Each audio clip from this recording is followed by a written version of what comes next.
A partir de agora, na Unesp FM, Observatório do Esporte. O programa que dá bola a todas as modalidades esportivas.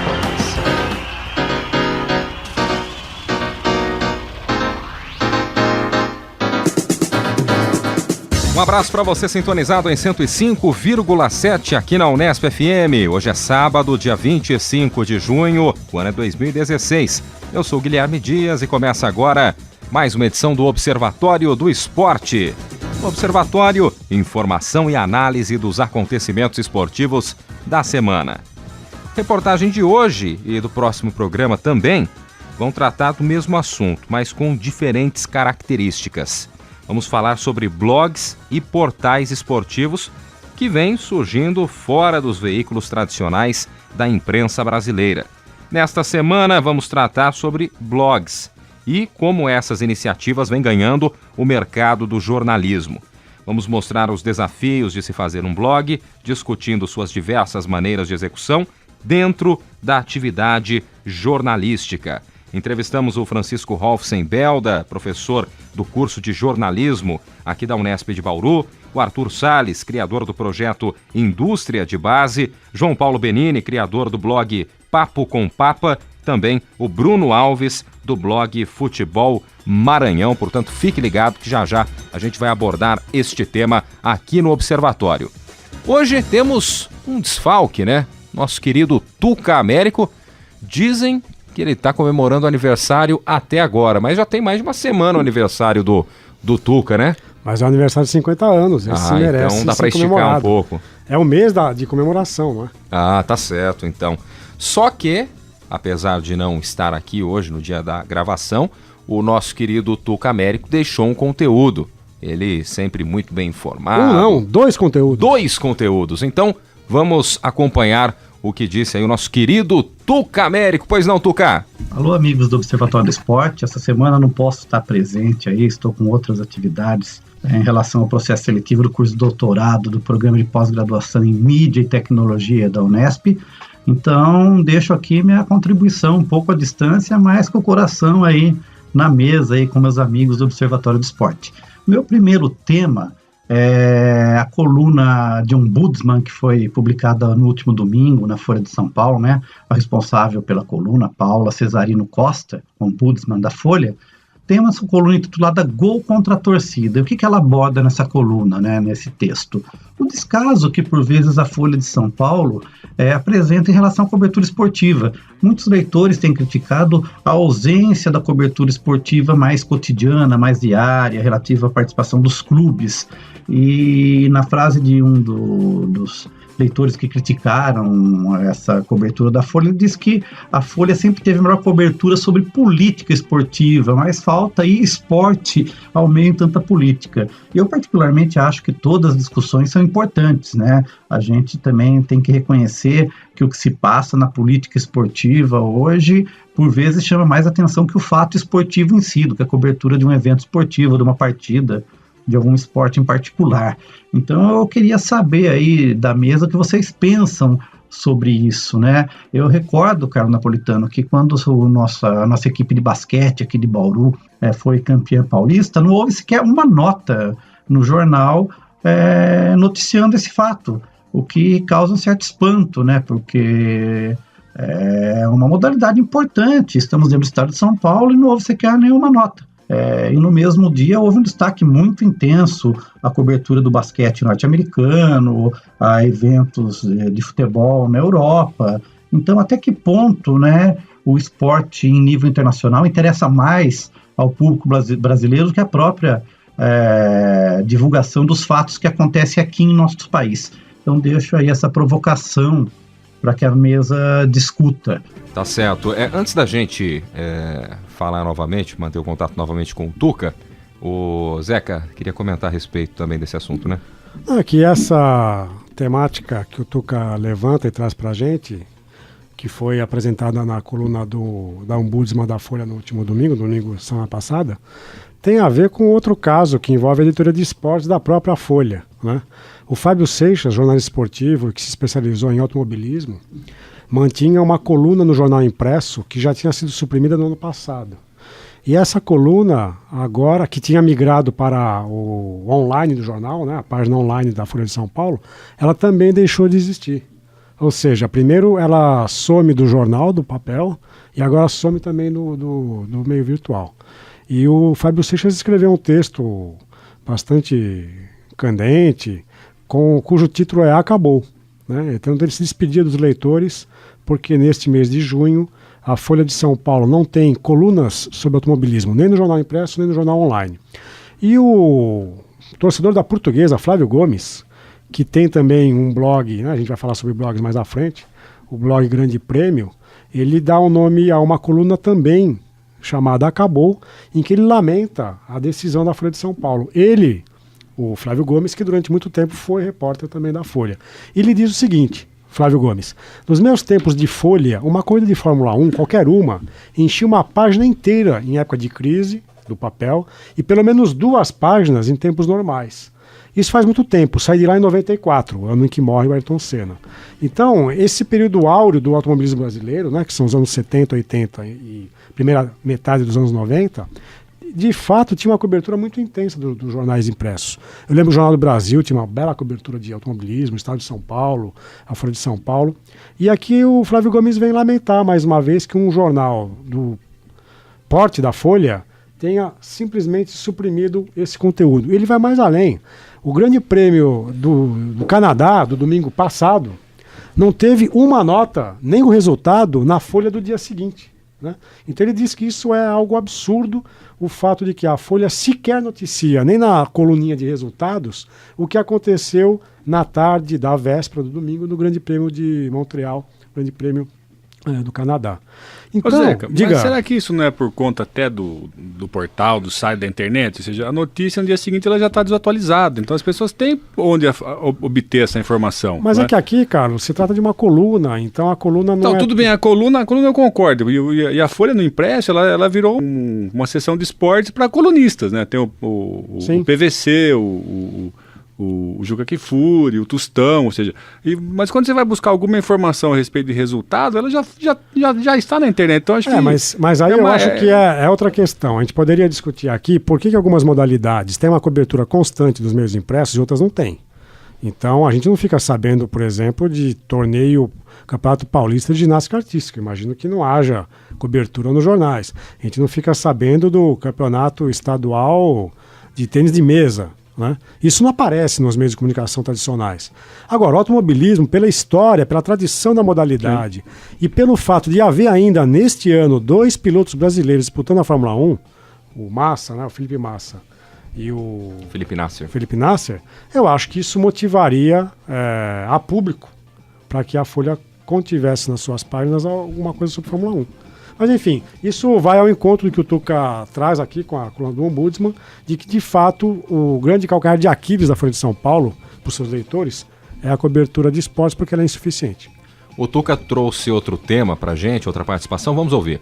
Eu queria retomar aqui como segundo tema a questão do fair play. Eu havia comentado na semana passada a questão do Lugano, que tinha forçado um cartão amarelo para obter vantagens aí em relação a isso. Essa semana, o jogador da seleção peruana que marcou o gol de mão contra o Brasil e eliminou aí a nossa seleção da Copa América Centenário, o Rui Dias, surpreendeu todo mundo, porque ele confessou ter feito o gol de mão. Né? Vou abrir aqui aspas para citar diretamente a fala dele. Não admiti antes por medo que nos tirassem os pontos, ele disse. Ele também disse, questionado se o gol foi de coxa, né? Na realidade, naquele momento foi. Era a única opção para marcar. Essa bola tinha que entrar de qualquer jeito, porque faltava muito pouco. Foi o último recurso, em nenhum momento pensei em colocar a mão, mas foi o momento. Não admiti antes por medo que nos dissessem que perderíamos a classificação. Fecha aspas. Eu queria ouvir o comentário de vocês, mas eu acho muito, muito triste, né? Essa declaração. Ele assume que fez um gol de mão e obteve vantagem indevida em relação a isso. Eu acho isso triste para o futebol, para o fair play, e mostra o caráter do jogador. Alguns podem justificar que, por outro lado, essa derrota fez bem ao Brasil porque a gente conseguiu tirar o Dunga como comandante, como técnico da seleção, e está aí o Tite hoje renovando as esperanças do torcedor brasileiro. Mas fica aqui meu repúdio a esse tipo de situação. Eu acho que uma das coisas mais legais que tem no esporte é o fair play. né? E muitos esportes denotam isso. A gente tem o exemplo do rugby, né? Onde a confraternização, a amizade é tão importante quanto a competição em si. E gostaria de ouvir a opinião de vocês. Termino aqui então meus comentários, deixo o meu abraço e semana que vem estamos de volta aí com todo mundo sentado aí, conversando e batendo um papo e analisando tudo que acontece no esporte durante a semana. Valeu, um abraço a todos. Valeu, Tuca. Bom, trouxe aí o segundo tema recorrente aqui, a questão do fair play e o Rui Dias, que marcou o gol de mão. Eu achei, da parte dele, uma honestidade tremenda, não é? Nessa semana se comemora também 30 anos do gol de mão do Maradona na Copa do México contra a seleção inglesa, e talvez até hoje o Maradona não tenha reconhecido, porque é a mão de Deus que fez aquele gol, segundo o Maradona. Mas ele é o Deus, meu cara. Ele é o Deus para os argentinos, mas eu acho que é legal o cara reconhecer, e ele foi honesto, foi sincero pelo menos. Eu fiquei com receio, né? Se eu levantar mas aí eu tenho, como ex-árbitro, eu digo que isso, para o trabalho do árbitro, isso é mortal. É terrível. Isso é fatal, Carlos. E veja, esse atleta, eu até suspeito que ele tenha futuros problemas de contratação por equipes que vão se lembrar desse caso. Quer dizer, eu vou contratar alguém que assumidamente cometeu um delito num jogo, que motivou a classificação de uma equipe e a eliminação de outra, né? E é interessante ver que os casos de gols irregulares em que o jogador sabe cometer a irregularidade quase sempre afetam equipes latinas. Então a Argentina, o Peru, a França com Thierry Henry, que a França é uma seleção um pouco latina, mas que quer ser anglo-saxã, né? Ô Zé, que ele admitiu, cabe alguma punição por parte da Conmebol? Agora o Peru já está eliminado também. Mas alguma suspensão para o atleta, alguma coisa nesse sentido? Difícil, né? Não vejo como fazer algum tipo de punição a ele agora, porque a equipe dele já está eliminada da competição. Agora, eu acho que a grande punição, ela não é material, física, ela é simbólica. Eu imagino que esse jogador vai ter problemas de assinar bons contratos com boas equipes aqui para frente. Você está em 105,7, este é o Observatório do Esporte. Vamos então aos temas do Carlo Napolitano esta semana. Antes do tempo, posso mandar um abraço? Por favor. Né? Pô, faz tempo que você não manda abraço. Faz tempo que eu não mando abraço. Você estava junto quando a gente conversou com os colegas, com o Clodoaldo e com a Rosângela, que são colegas da Unesp. O Clodoaldo aposentado aqui do Departamento de Ciências Humanas da FAC, e a Rosângela da Unesp de Marília. Encontramos com eles durante a semana, eles disseram que são ouvintes assíduos do programa, e o Clodoaldo até disse que está aprendendo um pouco de esporte e um pouco de futebol, ouvindo aqui o Observatório do Esporte. Então vai um abraço para os dois aí. Clodoaldo e Rosângela. Isso. Bem, eu tenho alguns assuntos para falar, e um deles é sobre a Eurocopa, né, que está me chamando a atenção muito mais por um contraste ali nas torcidas, né, enquanto algumas torcidas estão dando espetáculo, né, e show no sentido próprio da palavra, cantando músicas, não é, se divertindo com o evento, outras, lamentavelmente, usam desse evento para algazarras, bagunça, dando vexame, não é? Então me chamou a atenção muito a participação da torcida das Irlandas, né, Irlanda do Norte e da Irlanda, e também da Islândia, que foi uma seleção de um país minúsculo, né? A população da Islândia é menor do que a população de Bauru, né? Bauru tem 400 mil habitantes, a Islândia tem 320 mil, 330 mil. Então, chama atenção assim, o jeito como eles torcem e se divertem. Acho que esse é o espírito do futebol, né? Em detrimento de torcedores ingleses e russos que aproveitam esse ambiente aí muito mais para bagunça e qualquer outra coisa. Legal, a Islândia que foi para a fase de mata-mata, né, da Euro, e tem uma narração.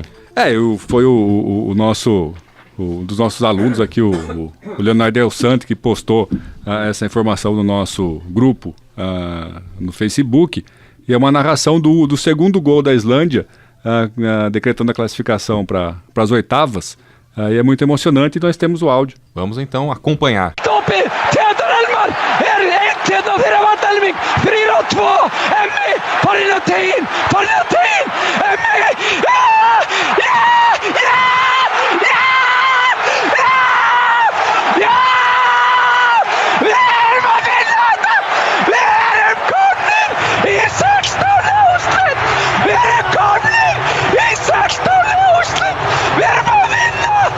Österrike, rötten är farin, alla skiftar inte måli, vi är komnir, áfram, Arnór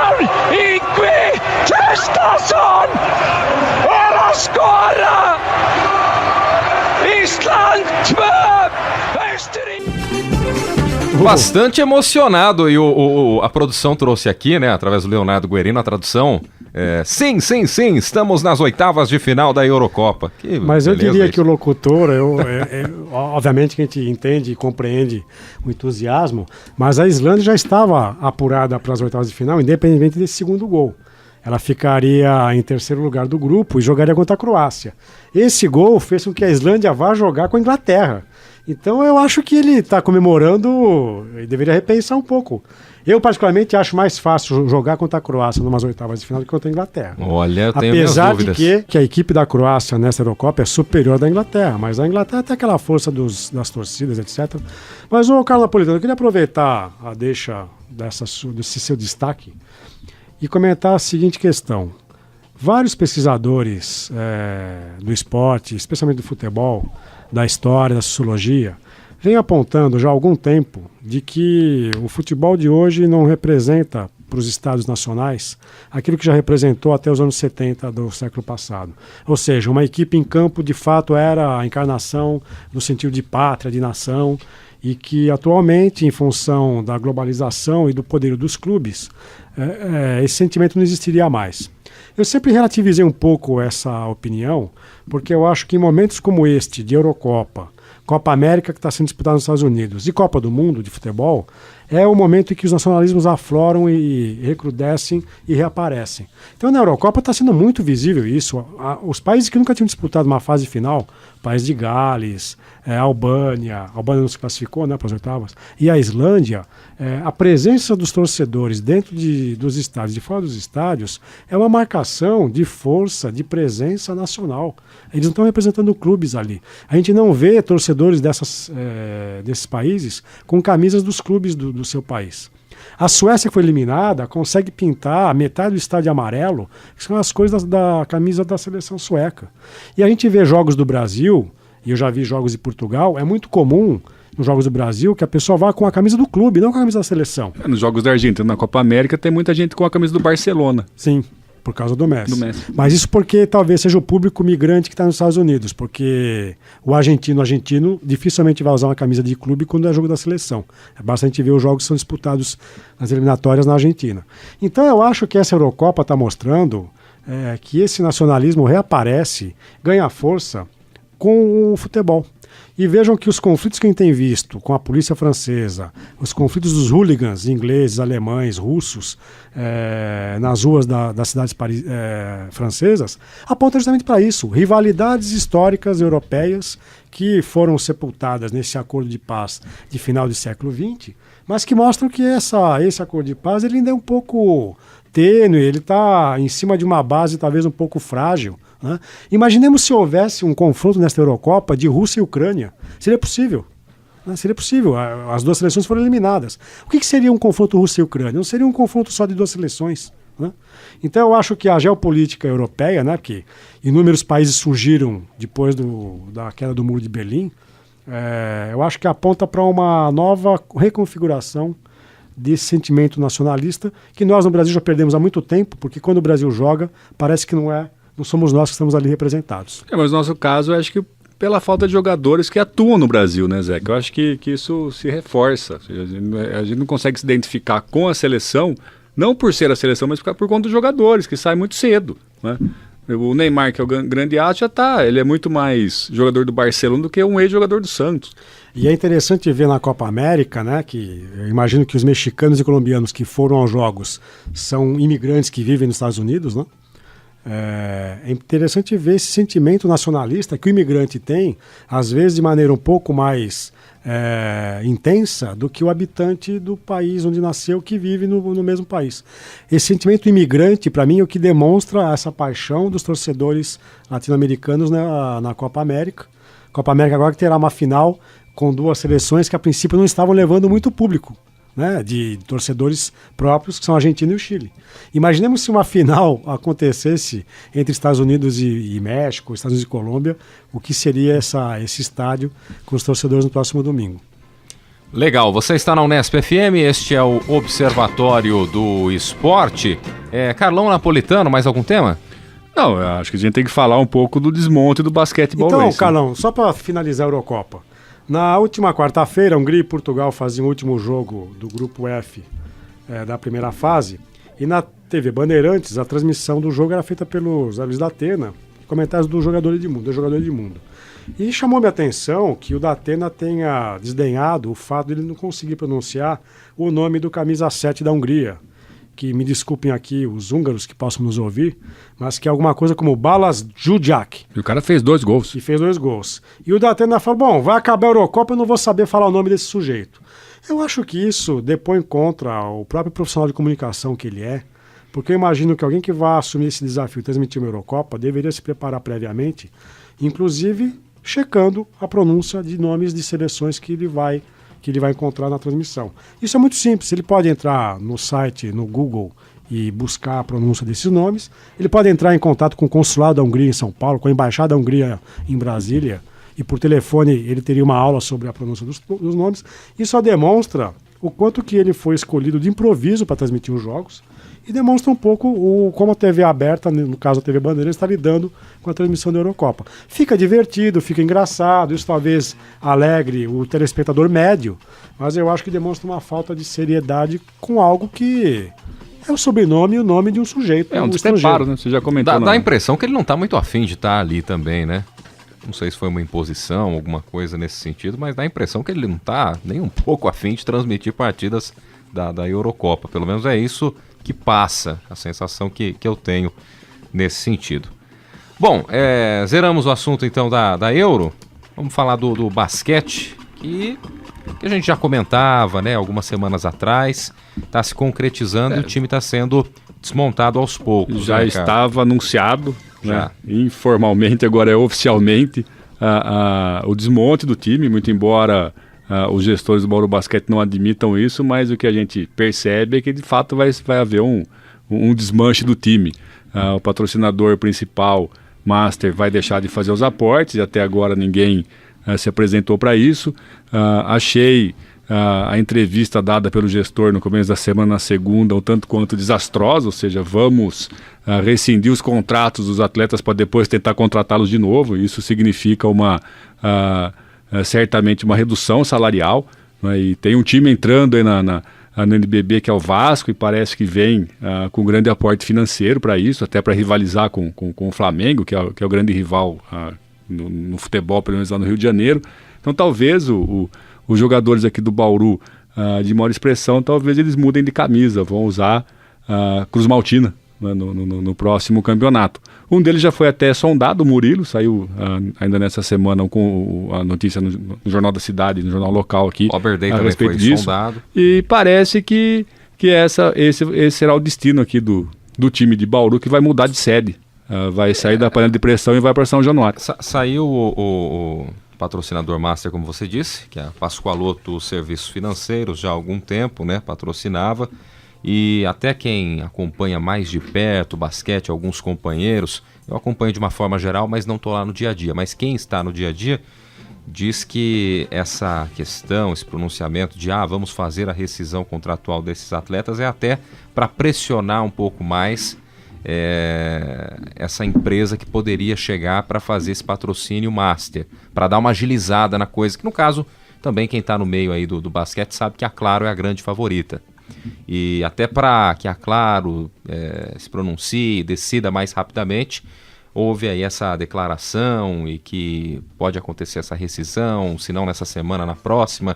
Então pode ser também um jogo nesse sentido para que agilize, para que tenha uma resposta da Claro o mais rápido possível. Mas é uma pena, a gente está acostumado já há alguns anos a ver Bauru disputando títulos, inclusive título intercontinental, sendo campeão da América, brigando sempre por título nacional e estadual.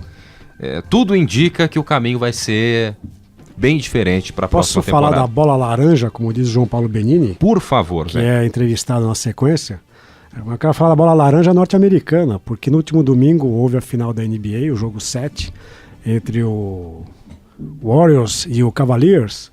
E eu queria dizer que torci pro Cleveland Cavaliers, torci pro LeBron James. Eu acho que a grande jogada do último jogo foi o toco que ele deu momentos antes de fazer a cesta, que depois acabou representando o último ponto do jogo, né? Mas o que me chamou a atenção é que a festa de entrega de premiação foi tão sem graça. Os norte-americanos, que sempre fazem grandes eventos ao vivo dentro das arenas esportivas, né? Basta ver o Super Bowl. Mas acho que o fato do Cleveland ter ganhado o título fora de casa fez com que a entrega da premiação... Eles não esperavam.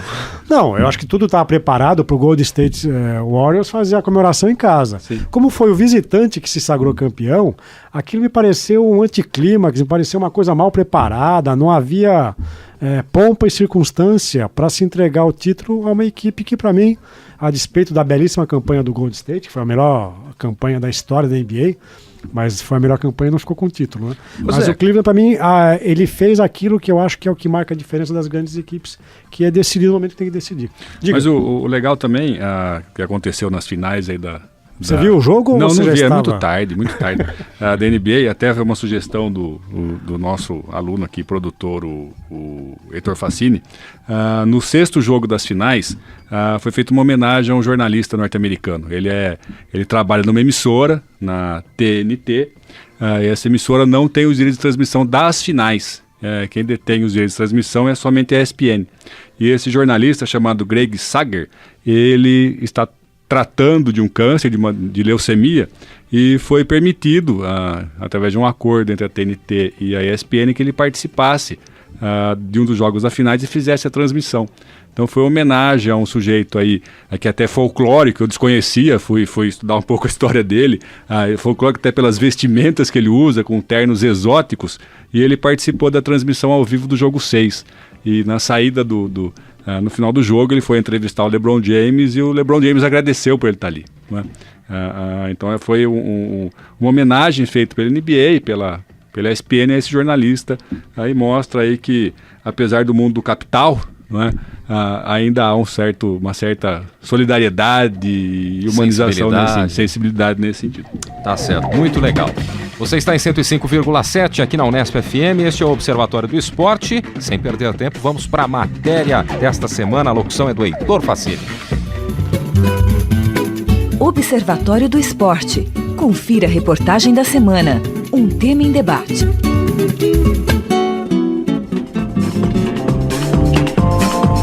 De acordo com pesquisa do IBGE, em 2014, 54,9% dos domicílios brasileiros tinham acesso à internet. Isso cria um espaço de produção de conteúdo e informação. Segundo o levantamento do portal Comunique-se, no ano de 2015, mais de 1.500 jornalistas foram demitidos.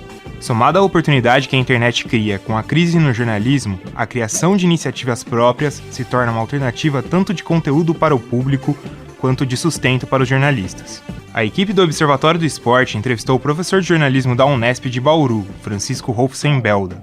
Ele comenta sobre como esse espaço abre margem para novas oportunidades. Eu acredito que a internet e as tecnologias de publicação online tornaram acessível um grande contingente de pessoas, tanto profissionais quanto amadores, a criação das suas próprias páginas de divulgação, de jornalismo, de comentários, de troca de conhecimento sobre atividades esportivas. E isso mobiliza um público de aficionados, de fãs do esporte, e também de cidadãos interessados em acompanhar especialmente algumas modalidades que não são suficientemente bem cobertas pela chamada grande mídia. Sobretudo em alguns nichos, por exemplo, o basquete no interior de São Paulo, ou alguns esportes que não são muito disseminados no Brasil. Por não serem presos a grandes meios que tenham conteúdo mais geral, as pessoas podem encontrar algo personalizado às suas vontades. Belda também comenta sobre a questão do nicho na internet. Mesmo esportes bem divulgados no Brasil, como o futebol, também podem encontrar nessas páginas na internet um espaço alternativo de discussão, usando uma linguagem e acessando um tipo de público e um tipo de debate que muitas vezes não está presente nos jornais, revistas e programas de rádio e televisão. Por exemplo, ali se encontra uma maior liberdade de opinião, um espaço para debates muitas vezes apaixonados e acalorados sobre um determinado time de seu coração, ou uma partida que pode ser repercutida ad infinito nesses espaços, com muitas opiniões, com muitos pontos de vista, com compartilhamento de vídeos, imagens e outras informações e outras peças de comunicação que muitas vezes não encontram espaço na pauta limitada dos veículos de jornalismo convencional. Então eu acho que essa é uma tendência interessante, é uma tendência crescente e cabe a esses profissionais e amadores explorarem da melhor forma possível esses espaços. Os blogs esportivos surgem como opção para quem procura textos críticos e especializados. João Paulo Benini, jornalista formado pela Unesp e ex-membro do Observatório do Esporte, comandou durante 4 anos o Papo com o Papa. O blog tinha como objetivo cobrir os bastidores do Bauru Basquete com muita informação e reflexão. João Paulo explica como surgiu a ideia para o blog. Começou aí no Observatório do Esporte. Eu, num primeiro momento, participava da produção, da mesa, comentando. Depois, em virtude de um trabalho que eu fazia em Bauru, não conseguia mais ir nos horários de gravação. A gente criou uma coluna. Essa coluna era semanal no programa. Ao mesmo tempo, eu tinha um trabalho nas transmissões do basquete. Então tinha muita informação que eu ficava sabendo por cobrir esse dia a dia do basquete e entendi que existia um material suficiente para criar um blog e foi nisso que iniciou a cobertura em junho de 2012. Durante esses 4 anos, João Paulo conseguiu um público fiel na cidade de Bauru. Ele comenta sobre isso. Quando a gente tem uma opinião um pouco mais crítica, você conquista seguidores pela sua opinião crítica. Ao mesmo passo, não vou dizer que você cria inimigos, mas você cria pessoas que ou não dão o devido valor ou que criticam o seu trabalho pelo excesso de opiniões contrárias à de quem está no comando. E isso, de fato, aconteceu comigo em relação à equipe do Bauru Basquete. Pessoas que sempre que tinham a oportunidade de me encontrar, elogiavam a postura, dizendo que era o caminho, que era legal ter um espaço de alguém que, além de saber elogiar, também sabia os momentos para criticar, e outras pessoas que não entendiam, mas aí vai da linha editorial de cada pessoa. Também o blog não foi criado para agradar a todos, de forma alguma, como nada no mundo agrada a todos. Conheci muita gente pelo basquete, então eu julgo, só por isso eu já julgo como muito válida a ação por criar o blog e cobrir basquete nesses 4 anos. Mas, por conta de outros projetos, ele não conseguia dar mais atenção devido ao conteúdo. Por isso decidiu encerrar as atividades. Hoje estou morando em Dracena, que é a cidade dos meus pais, e aqui estou desenvolvendo outros projetos, tanto em rádio quanto em assessoria de imprensa, em mídias sociais, e esses projetos hoje não me permitem mais dedicar todo o tempo que eu preciso para que o basquete seja coberto da forma com que ele merece e com que os fãs, os leitores do blog merecem. Então, entre fazer mal feito ou não fazer, nesse momento eu preferi não fazer. Então eu encerrei as atividades no blog na semana passada, domingo, no dia 12 de junho, e por enquanto o blog segue sem atualizações. Foi feita uma postagem de despedida e vamos ver se no futuro surge uma oportunidade de repente algo com um novo formato, de repente com mais gente para agregar e aí mais gente para dividir essa responsabilidade das atualizações, da cobertura. Falamos também com o jornalista do Globo Esporte, Bruno Alves. Bruno é um dos sócios do blog esportivo Futebol Maranhão. A ideia de criação de um blog surgiu graças à escassez de notícias de qualidade que o esporte estava tendo naquele estado. Bruno então criou um blog nominal e posteriormente surgiu o Futebol Maranhão. Bruno fala sobre a linha de conteúdo que seu site segue. É um site mais analítico, mais qualquer outra coisa, a gente faz mais análise da situação dos clubes, também projeção de cenário. O Futebol Maranhão possui cerca de 500 visitas diárias e conta com uma equipe de 7 colaboradores. Bruno falou que os novos empreendimentos com um blog podem ser uma opção viável para os jornalistas. Se você for parar para pensar, acho que você acaba tendo até um pouco mais de liberdade. Alguns blogs, no caso, eles têm um modelo comercial diferente do que a gente vê na grande mídia. Infelizmente, hoje ainda não conseguiu se chegar a um consenso de qual é o modelo comercial ideal, mas os blogs, dependendo da forma como eles são, se você também conseguir um capital de giro e também conseguir visibilidade, que é o mais importante, certamente essa questão do financeiro, no futuro, logicamente, pode dar retorno. Arthur Salles, jornalista formado pela Unesp, desenvolve há 2 anos o seu portal, Indústria de Base. A ideia é tratar da formação humana e de todos os desafios das categorias de base no Brasil. O projeto começou como seu trabalho de conclusão de curso e depois disso ele decidiu continuar com o portal. Ao todo, são quase 2 anos e meio com o projeto e 1.750 curtidas no Facebook. Agora o objetivo é fazer com que o projeto seja viável e sustentável financeiramente.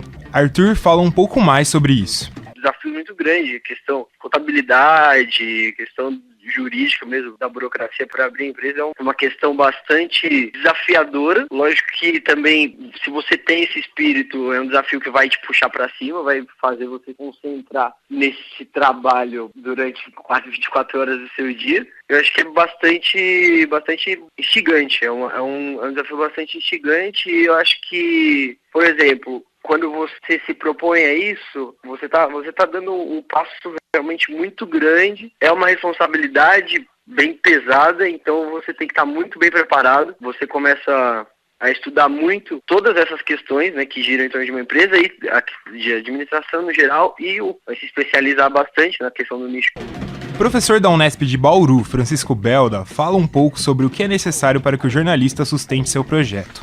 Sempre você vai precisar pagar uma hospedagem, eventualmente se deslocar até um evento, dedicar o seu tempo, e o tempo do profissional que se dedica a isso também tem que ser considerado e remunerado. Muitas vezes você precisa de um design mais profissional e precisa contratar uma pessoa especialista para desenvolver um logotipo, para desenvolver uma identidade visual para aquela sua página, e tudo isso tem algum custo. Muitas vezes pode ser amortizado ao longo do tempo, outras vezes pode ser permutado com outros profissionais que também participem num espírito colaborativo da iniciativa, mas é sempre muito importante manter uma planilha de custos, prever a evolução desses custos ao longo do tempo, sempre no sentido de aprimorar a qualidade da produção do conteúdo e da distribuição da informação.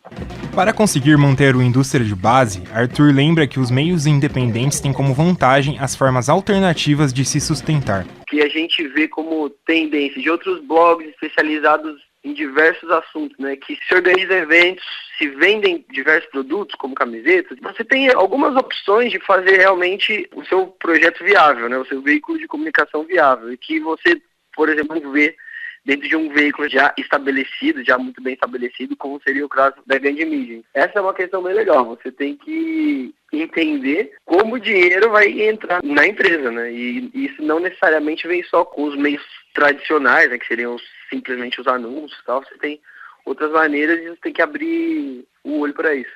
Mas ele ressalta que é muito difícil conseguir dar andamento em uma nova ideia. É um desafio para privilegiados, daí não dá para negar. Se eu precisar sair da faculdade, ou mesmo já na faculdade, não tivesse outra alternativa que não me manter de alguma maneira, sobreviver com o salário do mês, não conseguiria fazer isso, né? Eu só estou podendo apostar nisso porque tem uma família por trás que está me apoiando por enquanto, por muita peculiaridade do momento da entrevista, e eu acho que seja uma das apostas aí que o profissional que aposta no nicho pode tomar, mestrado, né? A questão do mestrado é uma coisa que eu acredito que vai ser importante para mim. Estou cursando e estou conseguindo me manter agora, a partir do que vem com a bolsa do mestrado. Escolhi estudar uma área sobre a qual eu escrevo na indústria de base, que é a educação física. Vim me especializar no mestrado para produzir conteúdo cada vez mais qualidade, cada vez mais profundidade, e juntamente com isso me manter, né? Porque o mestrado te proporciona isso através da bolsa. João Paulo Benini, jornalista e criador do blog Papo com Papa, vê que seu blog servia como um portfólio vivo e como um hobby. Ele também teve a oportunidade de tornar seu blog sustentável. Ele comenta sobre isso. Por ser um blog totalmente focado no Bauru Basquete, ele tinha uma quantidade de acessos até certo ponto restrita, porque já era no basquete, então já é um nicho que não tem tanta visibilidade assim quanto o futebol, e ainda focado numa cidade só. Então, eu, desde o começo, imaginei que dificilmente conseguiria muita coisa de patrocínio, né? E chegou um determinado momento, até surgiram pessoas interessadas em expor suas marcas no blog, mas de uma forma ou de outra, eles tinham ligação com a diretoria do basquete. Eram empresários, de forma voluntária, atuavam no basquete, na diretoria do basquete. E aí eu entendi que não era a coisa mais correta a se fazer. E como eu sempre prezei desde o começo por uma total independência, para que não pudesse de alguma forma gerar saias justas, e eu ter toda a minha liberdade de elogiar ou criticar, como sempre foi, aí a partir desse momento eu optei não ter banner, não ter propaganda, não ter nada no blog. Então o blog sempre foi voluntário, sempre foi um hobby, e nesses 4 anos ele nunca gerou receita.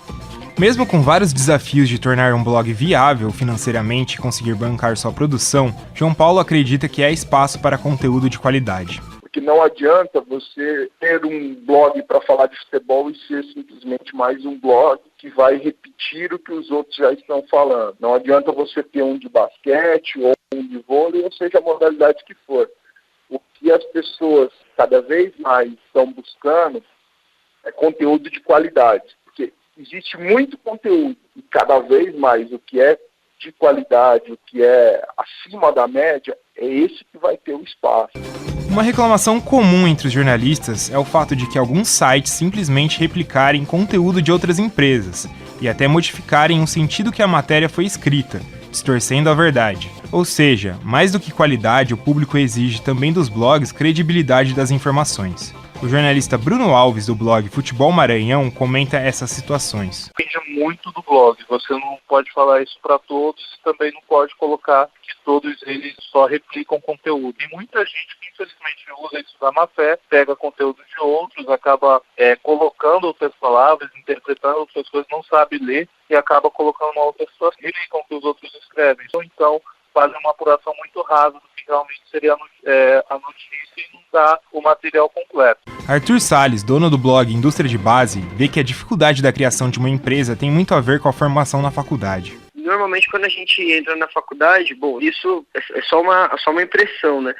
São poucas pessoas que pensam realmente em ter uma empresa, né? Eu acho que todo mundo que entra na faculdade de comunicação imaginou que poderia sair da faculdade e tentar abrir uma própria empresa. Então, assim, são várias questões que, inclusive, pegam na formação do profissional que não te preparam para isso, né? Mas, para o professor da Unesp, Francisco Belda, a tendência é que isso mude nos próximos anos. Eu acho que durante muito tempo o ensino de jornalismo esteve focado prioritariamente na prática da reportagem, na prática da produção de textos e também na formação contextual, intelectual e teórica necessária para se praticar o jornalismo num sentido crítico, num sentido qualitativo. Nos últimos anos nós percebemos que os cursos começaram a dar mais atenção para aspectos da administração de empresas jornalísticas, a gestão de empreendimentos e o empreendedorismo enquanto técnica, enquanto iniciativa, enquanto princípio de criação e desenvolvimento de novos negócios. Eu acredito que isso é uma tendência, eu acredito que está em curso no Brasil um processo de revisão das matrizes curriculares no jornalismo, nos cursos de jornalismo, e que é cada vez mais uma realidade a introdução de temas de empreendedorismo, modelagem de negócios, financiamento, modalidades de geração de receita, entre outros temas ligados à gestão e à administração de empresas jornalísticas. Então, eu acredito que essa é uma tendência e que nos próximos anos nós assistiremos uma ênfase cada vez maior para esses aspectos dentro da formação em jornalismo. Muito bem, após a locução do Heitor Facini, vamos aos agradecimentos. Agradecendo o Francisco Hofsenbelda, professor do curso de jornalismo aqui da Unesp de Bauru, também o Arthur Salles, criador do projeto Indústria de Base, João Paulo Benini, criador do blog Papo com Papa, e também o Bruno Alves, do blog Futebol Maranhão. Conosco agora, além do Heitor Facini, que continua, né? Leonardo Guerino e o Leonardo Del Sante para falar um pouquinho mais a respeito dessa matéria, começando com o Leonardo Del Sante. Ô Léo, o que a gente observa é que muitos blogs, né, a cada dia que passa, são mais blogs, mais opções. Muita gente põe uma credibilidade um pouco maior, acredita nesse conteúdo, e outros nem tanto. Você que ajudou aí com a produção desse conteúdo, qual a sua opinião a respeito desse tema, até tirando como base a participação aí dos nossos colaboradores da semana. Um abraço para você. Um abraço aí a todo mundo da mesa, um abraço a quem está ouvindo o Observatório do Esporte de hoje. Eu acho, principalmente quando a gente fala de mercado de blog, um assunto um pouco complicado que, na maioria das vezes, é a iniciação da pessoa que sai do curso de jornalismo para o mercado de trabalho, né? É óbvio que tem exceções, mas eu acho que o foco da matéria foi um pouco mais voltado nisso. Parece muito um manual de jornalismo nesse sentido dos blogs.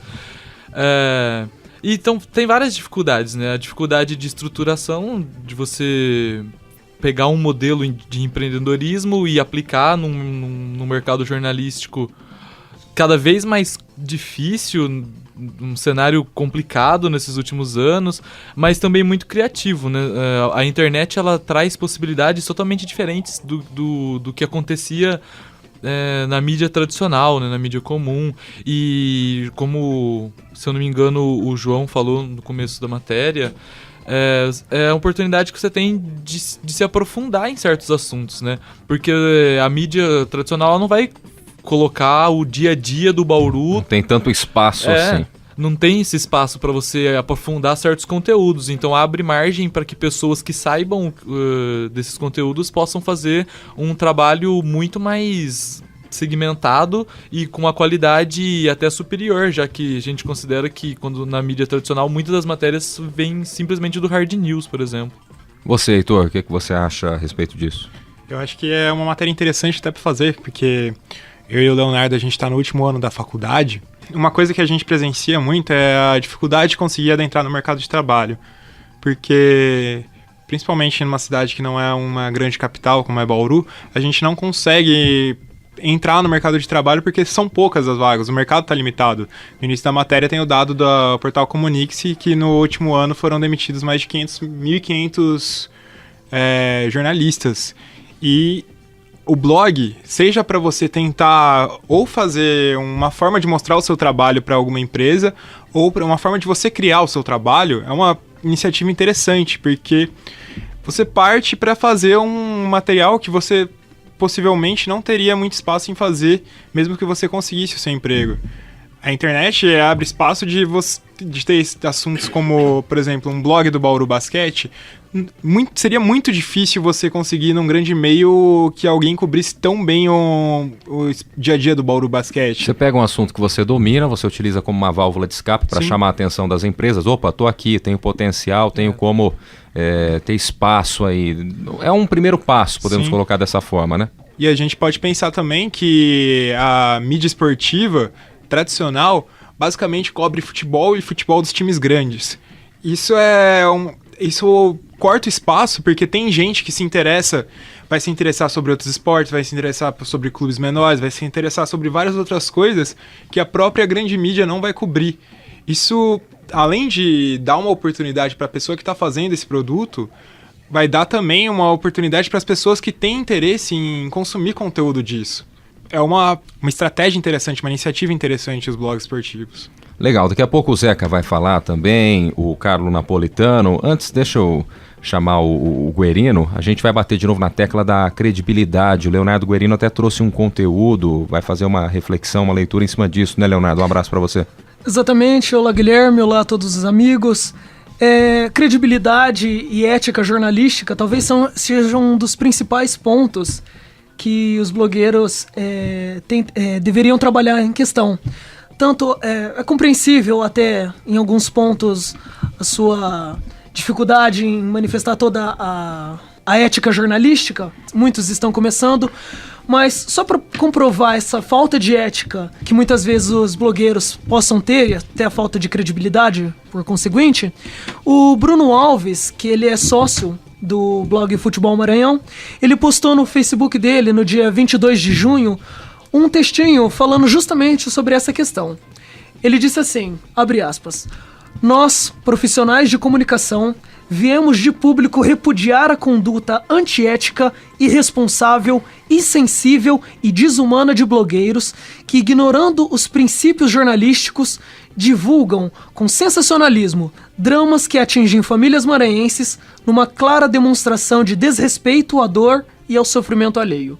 Quando blogs exploram sem qualquer pudor informações, especulações e até fotos retratando o drama. Em nome do verdadeiro jornalismo, conclamo os colegas, entidades de classes e autoridades competentes a se manifestarem em relação a esse tipo de conduta que tem se tornado rotineira por parte de blogueiros, que denigrem a profissão de jornalista e cujas posturas e postagens em nada contribuem para com a sociedade. Fecha aspas. Tá certo. É um assunto... É aquela coisa, né? O pessoal, às vezes, no blog, muita gente pensa isso, né? O cara fala o que ele tem vontade mesmo, muitas pessoas veem como terra de ninguém, é mais ou menos por aí, né, Carlão? Isso que tem que mudar, porque tem muita gente séria trabalhando com blog e fazendo o seu conteúdo, gerando aí o seu conteúdo. E assim como em outras áreas, tem muitos aventureiros também, muita gente que passa um pouco do ponto, né, Carlão? Então, eu gostei da matéria, achei que ela evidenciou uma situação, uma crise no emprego formal na área do jornalismo, não é? E talvez essa iniciativa de ter um blog é uma iniciativa para a falta de emprego formal, que talvez, como o Léo disse, para quem está iniciando seja uma alternativa, mas também tem sido uma alternativa para quem está perdendo o emprego formal, né? Não especificamente no jornalismo esportivo, mas no jornalismo político, vários jornalistas que foram demitidos ou afastados por outros critérios de empresas jornalísticas passaram a ter blogs, né? E aí podemos lembrar o caso do Paulo Henrique Amorim, né, que muito embora esteja atuando na Rede Record, ele tem um blog famoso a respeito disso. É uma alternativa também para ele. Além disso, eu vejo que essa liberdade colocada, Guilherme, ela pode ser uma liberdade jornalista também como uma liberdade editorial, né? Ou seja, ele não fica amarrado às editorias dos jornais, às determinações dos veículos de comunicação, e buscam ali uma alternativa nesse sentido para ter uma maior autonomia. E talvez aí gere essa questão da falta de ética, porque não há um filtro, né, que necessariamente há dentro das redações. Ou seja, se algum jornalista quer falar alguma coisa, e a gente faz isso no programa, né, geralmente um fica ali não censurando, mas falando, ó, não é legal falar isso, não é legal falar aquilo, isso não pega bem. E talvez ali o blogueiro, num trabalho individual, isolado, ele perca pisar um pouquinho fora do quadrado, não tem ninguém para dar um toque. Exatamente, ele perca esse limite e talvez ele extrapole um pouco, infringindo até questões éticas, como o Léo Gurino colocou. Pois não, Heitor? E uma coisa que tem que acrescentar também é que qualquer um, embora sendo jornalista ou não sendo jornalista, pode criar um blog, pode falar sobre qualquer assunto e pode falar mesmo que não tenha uma checagem de fonte, checagem da verdade daquilo que está fazendo.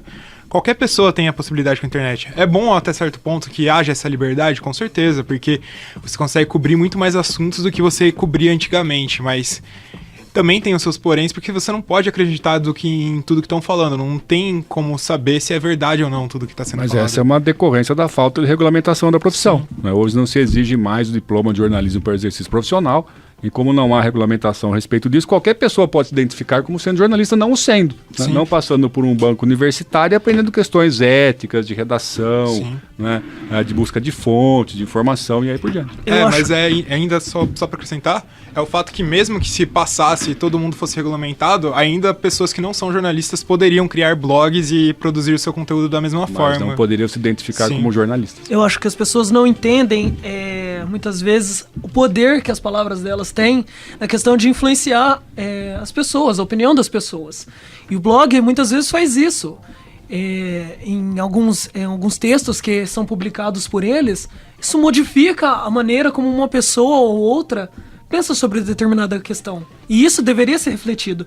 Ter ética no que você vai escrever, porque sem dúvida alguma aquilo vai influenciar a mente das pessoas. Você está na Unesp FM, este é o Observatório do Esporte. Zeca Marques, o que você acha a respeito dos blogs, Zeca? Não, conforme eu já falei no início do programa, o caso do Fábio Seixas, que tinha uma coluna na Folha e essa coluna migrou para uma coluna do site da Folha, quer dizer, saiu do meio impresso e ficou apenas no meio digital, eu acho que a matéria procurou um dado que é um pouco diferente daquilo que a gente começou a comentar agora. Uma coisa são pessoas que não têm reconhecimento do grande público e que numa iniciativa de abnegação criam um blog e esse blog começa a fazer sucesso. É o caso um pouco do Papo com o Papa, do João Paulo Benini. Tem toda uma construção de credibilidade. A credibilidade vai sendo conquistada de maneira outsider, como se eles fossem, tivesse essa atividade voluntária, sem estar vinculado a um grande portal, a um grande meio de comunicação. Então eles ganham o público e credibilidade a partir da confiabilidade de informação. E aí, a gente não pode falar de confiabilidade e opinião, mas a seriedade, o comprometimento da opinião. A gente pode divergir nas nossas opiniões, mas se a opinião for bem articulada, não for ofensiva, se ela respeitar alguns parâmetros, acho que qualquer opinião tem que ser respeitada, né? O outro caso é um pouco o que o Carlos Napolitano acabou de citar. Há muitos jornalistas conhecidos, renomados, que criam blogs, e esses blogs fazem sucesso por força do histórico das carreiras desses profissionais. Então, se a gente abrir, por exemplo, hoje, um dos grandes portais de internet brasileiro, que é o UOL, nós vamos ter na parte de esportes mais de uma dezena de blogs de jornalistas que ganharam um conhecimento e reconhecimento independentemente da internet. O Juca Kfouri, Milton Neves, o Menon, né? Então são vários que construíram suas carreiras, ou no rádio, ou na televisão, ou quase sempre no meio impresso, que conseguem ganhar essa credibilidade e montar os seus espaços de quase sempre opinião, porque ali não é espaço para reportagem. Tá certo. Ô Leonardo Del Sante, e a questão de financiamento desses blogs? Para quem está começando, a gente está falando no caso que o Zeca pontuou, de pessoas que já têm a credibilidade, para quem está começando é muito difícil você pegar e poder financiar um blog, porque há custos de viagem, de produção, às vezes de edição, não só de imagem, de áudio e outros aspectos fundamentais. Eu acho que é muito complicado, porque o próprio Arthur Salles mesmo, ele diz num ponto da matéria que ele tem o privilégio de ser sustentado teoricamente pelo pai, pela mãe, pela família que pode apoiar ele nesse momento. Então há uma vantagem em certos aspectos de quem já tem essa credibilidade, que ele consegue, às vezes, um patrocinador mais fácil, ele tem caminhos onde ele pode percorrer, outro emprego, por exemplo. Então, para quem está começando, criar um blog não é tão simples assim. Agora, o fenômeno dos blogs, na verdade, teve o seu auge na década passada. E havia algumas estatísticas, especialmente desses sites que permitem a criação de blogs, de que a cada dia surgiam não sei quantos mil blogs no mundo todo. Eu acho que a gente tem uma curva um pouco descendente hoje, porque essa explosão dos blogs é na era pré-Facebook. O Facebook, de certa forma, misturou um pouco, embaralhou essas cartas, porque hoje muitas pessoas mantêm páginas oficiais no Facebook que passam a configurar uma espécie de blog pessoal. E não só pessoas, celebridades, quer dizer, muitas empresas mantêm páginas oficiais no Facebook que servem como um contato com o internauta, com o público, que era o que se fazia antigamente com os blogs. Então eu vejo hoje os blogs numa curva descendente, à exceção desses casos que a gente está aqui citando. O próprio Twitter também tem. E o Twitter. Tem isso. É que o Twitter, como é uma comunicação pautada por 140 caracteres, você fica limitado. Sim, sim. Né, entra muito no transmediático, né? A pessoa abre um blog, ela divulga no Facebook, no Twitter, aí posta algumas fotos no Instagram e tudo isso vira uma rede de comunicação. Legal. E você, ouvinte do programa que acessa as redes sociais, curta a nossa página no Facebook. O endereço é o www.facebook.com/Observatório do Esporte. Acesse também o blog do nosso programa, o endereço é o www.observatoriodоesporteunesp.blogspot.com.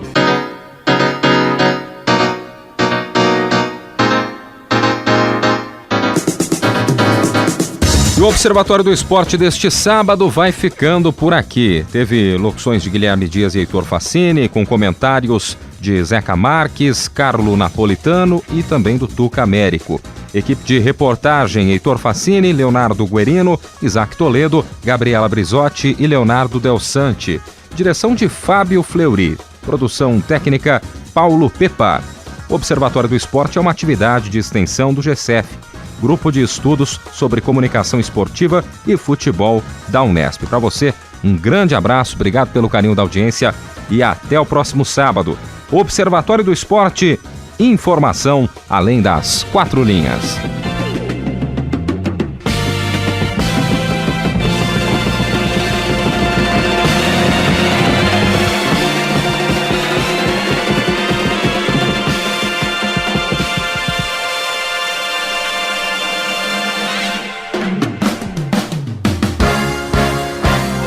A Unesp FM apresentou Observatório do Esporte, o programa que dá bola toda